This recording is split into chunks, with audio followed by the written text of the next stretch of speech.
بسم اللہ الرحمن الرحیم۔ اللہم صلی علی سیدنا محمد و علی آلہ و اصحابہ و بارک وسلم علیہ۔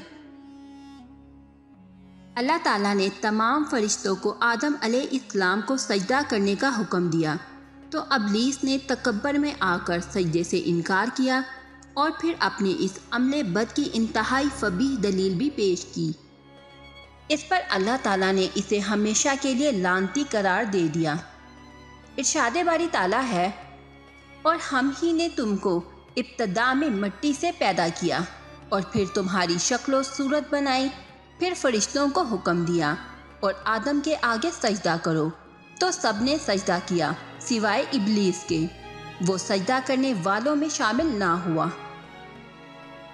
اللہ تعالیٰ نے فرمایا، جب میں نے تجھ کو حکم دیا تو کس چیز نے تجھے سجدہ کرنے سے باز رکھا؟ اس نے کہا، میں اس سے افضل ہوں، مجھے تو نے آگ سے پیدا کیا ہے اور اسے مٹی سے بنایا ہے۔ سورہ الاعراف آیت 11 اور 12۔ امام حسن بصری رحمۃ اللہ علیہ کا ارشاد ہے، ابلیس نے قیاس کیا اور سب سے پہلے اسی نے قیاس کیا۔ امام محمد بن سیرین رحمۃ اللہ علیہ فرماتے ہیں، ابلیس نے قیاس کیا اور سورج چاند کی پوجا بھی قیاس ہی سے شروع ہوئی۔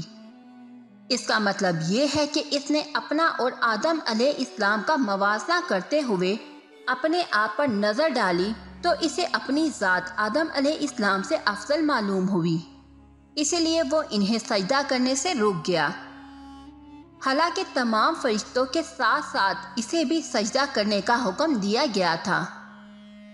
نص کے مقابلے میں قیاس کا کوئی اعتبار نہیں ہوتا، اور یہ قیاس تو ویسے بھی غلط ہے، کیونکہ مٹی آگ سے بہتر اور زیادہ نفع بخش ہے۔ مٹی میں پختگی، بردباری، تحمل اور بھرنے پھولنے کی صفات پائی جاتی ہیں، جبکہ آگ میں جذباتیت، ہلکا پن، جلد بازی اور جلانے کی خصوصیات ہیں۔ حضرت آدم علیہ السلام کو یہ شرف بھی حاصل تھا کہ انہیں اللہ تعالیٰ نے اپنے ہاتھ سے پیدا فرما کر ان میں اپنی روح پھونکی تھی، اسی لیے فرشتوں کو حکم دیا تھا کہ انہیں سجدہ کریں، جیسے ارشاد ہے، اور جب تمہارے پروردگار نے فرشتوں سے فرمایا کہ میں کھنکھناتے سڑے ہوئے گارے سے ایک بشر بنانے والا ہوں، جب میں اس کو صورت انسانیت میں درست کر لوں اور اس میں اپنی بے بہا چیز یعنی روح پھونک دوں تو اس کے آگے سجدے میں گر پڑنا، تو سب کے سب فرشتے سجدے میں گر پڑے مگر شیطان، تو اس نے سجدہ کرنے والوں کے ساتھ ہونے سے انکار کر دیا۔ اللہ تعالیٰ نے فرمایا، ابلیس تجھے کیا ہوا کہ تو سجدہ کرنے والوں میں شامل نہ ہوا؟ اس نے کہا، میں ایسا نہیں ہوں کہ انسان کو جسے تو نے کھنکھناتے سڑے ہوئے گارے سے بنایا ہے سجدہ کروں۔ اللہ تعالیٰ نے فرمایا، یہاں سے نکل جا، تو مردود ہے اور تجھ پر قیامت کے دن لعنت برسے گی۔ سورہ الحجر آیت نمبر 28 تا 35۔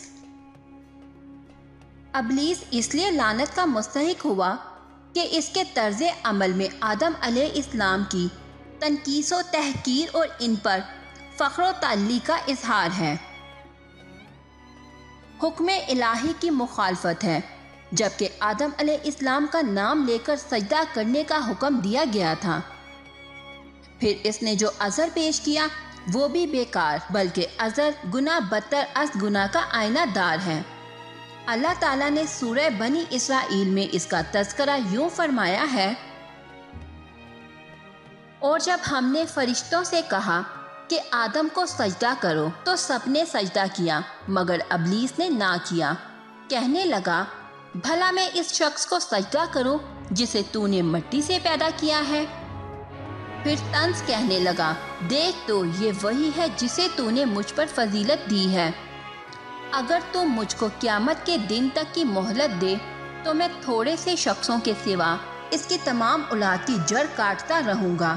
اللہ تعالیٰ نے فرمایا، یہاں سے چلا جا، جو شخص ان میں سے تیری پیروی کرے گا تو تو تم سب کی سزا جہنم ہے اور وہ پوری سزا ہے، اور تو ان میں سے جس کو بہکا سکے گا اپنی آواز سے بہکاتا رہ، اور ان پر اپنے سواروں اور پیادوں کو چڑھا کر لاتا رہ، اور ان کے مال اور اولاد میں شریک ہوتا رہ، اور ان سے وعدہ کرتا رہ، اور شیطان ان سے جو وعدہ کرتا ہے سب دھوکہ ہے۔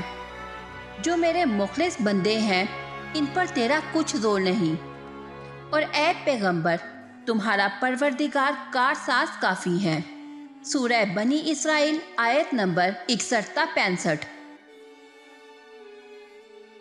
اگر میری ویڈیو اچھی لگی ہو تو اپنے فرینڈ کے ساتھ شیئر ضرور کریے گا، اور اس طرح کی مزید اچھی ویڈیوز دیکھنے کے لیے ہمارے چینل کو سبسکرائب کریں۔ ملتے ہیں نیکسٹ ویڈیو میں، اپنا بہت سارا خیال رکھیے گا۔ اللہ حافظ۔